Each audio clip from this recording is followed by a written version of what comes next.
Nanti kalau nggak aku tambah IA kan jadinya aku seorang polemikus yang bebal nanti ya. Jadi aku mau menyimpulkan dari dua pembicara sebelumnya ya, Paman RT dan Paman Sasuke ya. Jadi benar dua-duanya benar semua. Jadi begini, sifat penyesat itu ya, kalau kita mau baca kita pun ada dari dari kisah Adam ya, bagaimana iblis menyesatkan ya Adam dan Hawa ya. Halo, Jadi sorry, memang sebentar. ya, oke Maaf, lanjutkan dulu. Nanti aku sambung. saya hilang, Aku siap lanjutkan saya dulu. hilang Silakan, tadi sinyal. aku break dulu. Ya boleh Aku lanjutkan bro. hilang sinyal. Tapi itu dulu, kemudian tadi kayak saya lupa di QS berapa itu. Ternyata iblis lebih maha tahu daripada Allah, iya kan? Ah, itu nanti kalau Al kita Araf, Al jejak-jejakin Araf, Al Al-Araf Araf. ya. Oke teman-teman. banyak banyak Jadi banyak banyak ya. di Al Araf juga. Iya. Ya. Jadi teman-teman semua, kalau belum pernah melakukan pengujian dengan mengikuti urutan turunnya surah, lakukanlah itu mulai dari sekarang. Baca aja urutan nanti Betul. topik yang sama, ketahuan dia tidak konsisten, tidak Hmm. konsisten. Dia menunjukkan Betul. ketidakmahaan. Hmm. Tidak maha. Hmm. Oke, saya serahkan pada admin. Silakan pada admin kembali. Ya, silakan Paman Apolemikus. Iya betul. Jadi aku tanggapi dengan untuk keduanya ya, Paman Sasuke dan Paman RT. Jadi benar, kedua-duanya benar. Jadi kalau kita mau menyimpulkan sebenarnya penyesat tadi ya, seperti si iblis menyesatkan Adam. Penyesat itu di awal, di awal itu ngomongnya baik, manis gitu ya. Endingnya tidak baik. Jadi itulah si iblis itu. Benar memang dikatakan di awal untuk menanggapi Paman RT tadi, ya dikatakan memang Isa itu lahir dari darah yang suci ya, seorang darah yang suci, kemudian terkemuka di dunia dan di akhirat, kalam Allah dan rohulullah gitu kan. Itu ada di anu. Jadi di awal-awal itu memang narasinya luar biasa bagus ya. Tapi dengan berjalannya narasi itu sampai ke tengah, bahkan sampai ke ending, itu berbalik gitu loh. Menyimpulkan akhirnya dikatakan Isa itu hanya manusia, hanya utusan, tidak mati disalib. Jadi di dalam satu buku itu ya itulah seorang penyesat itu ya seperti itu. Jadi nggak salah si Paman FT tadi membilang dan juga dari Paman Sasuke itu benar semua.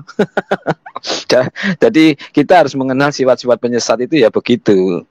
Nah, kalau dikatakan tadi seperti Paman RT ya boleh dibilang itu dari mereka bilang dari Rohul Kudus ya, Roh Kudus dan Paman Kia bilang gitu ya. Nah, saya ingin tanya ini kepada Paman RT nih. Apakah karena sekarang jadi antagonis ini peran antagonis, apakah boleh dibilang ya kan kalau menurut kitab versi mereka ya itu Rohul Kudus itu kan si malaikat yang namanya Jibril. Dia menimbulkan tadi dibilang dari bawah gitu kan, tahu maksudnya kan? Ya kalau kita kenal dari bawah itu apa sih ya? Nah, apakah bisa dibilang atau disebut dikatakan Isa itu hasil persetubuhan dengan Jibril? Bagaimana Paman RT menjawab? Silakan. Atau boleh dikatakan namanya jadi Isa bin Jibril gitu. Silakan hasil pembuahan Ruhul Kudus dengan Miriam. Aduh, Silakan. saya ini hanya orang bodoh loh Paman. Jadi kalau kasih pertanyaan itu bingung ya. Kalau tadi sesuai saran dari Pak Sasuke ya, melihat dari kronologisnya, Ya saya hanya bisa apa ya? Ini sekedar mengungkapkan pengertian ya apa yang ada dalam isi kepala bahwa Jibril itu suruhan ya. Kemudian ia meniupkan. Saya kurang paham apa yang ditiupkan ya. Apakah roh, apakah angin ke bawah dari alat kelamin Maryam ya, sorry bukan Maryam ya. Kemudian maka jadilah begitu. Nah, sampai di situ saya tidak menemukan ada persetubuhan, Paman.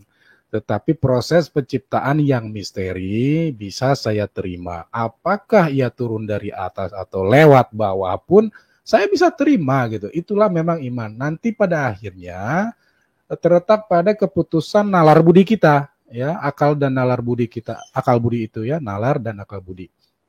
Maka carilah mana yang lebih tentu. Akal budi itu kan disediakan untuk panduan ya, mencari kebenaran juga berdasarkan wawasan, kebenaran, apapun itu ya, termasuk wahyu dari atas ilahi, baik berupa bisikan, penglihatan dan sebagainya. Maaf, jadi saya persingkat, Paman. Saya kurang paham kalau itu dinyatakan persetubuhan, saya kurang paham menjawabnya ya. Tapi itulah kurang lebih jawaban saya. Paman Polemikus Bebal. Aduh, nggak enak bilangnya. Saya kembalikan. Kalau boleh saya menambahkan Bang Gea. Iya, saya angkat share screen-nya ya, Paman ya.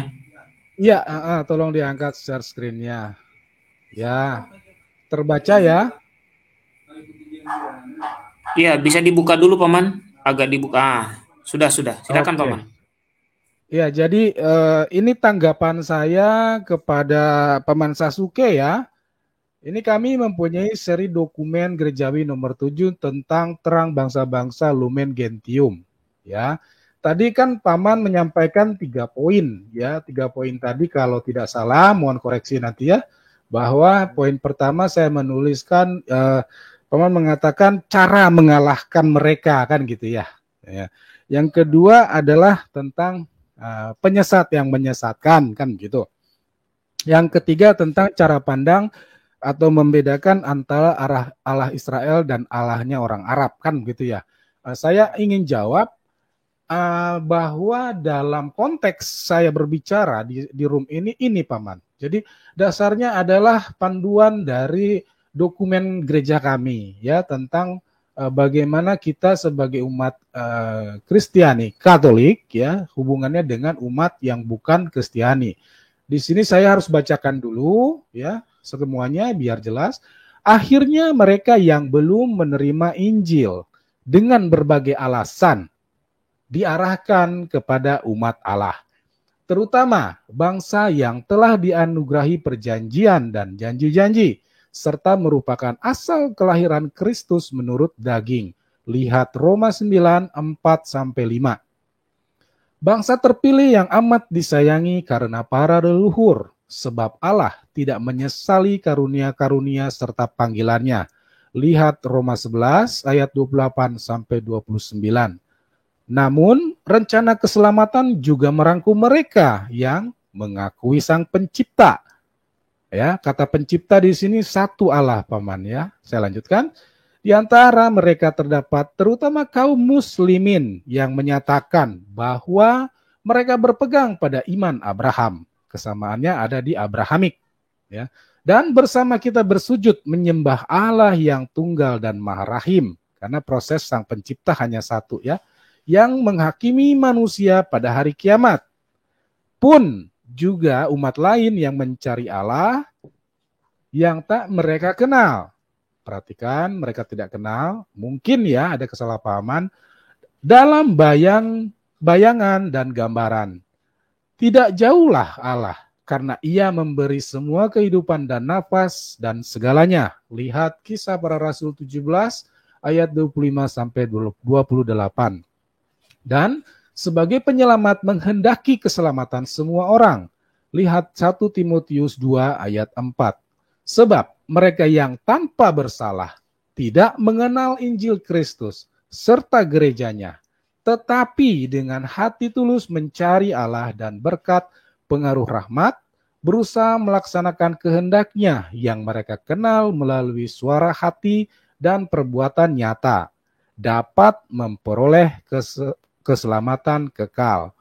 Penyelenggaraan ilahi juga tidak menolak memberi bantuan yang diperlukan untuk keselamatan kepada mereka yang tanpa bersalah belum sampai kepada pengetahuan yang jelas tentang Allah, namun berkat rahmat ilahi berusaha menempuh hidup yang benar. Sebab apapun yang baik dan benar yang terdapat pada mereka oleh gereja dipandang sebagai persiapan Injil. Jadi ini persiapan Injil, pengetahuan mereka yang keliru tadi ya. Karena ada pengaruh juga. Oke, saya lanjut. Dan sebagai karunia Dia yang menerangi setiap orang supaya akhirnya memperoleh kehidupan.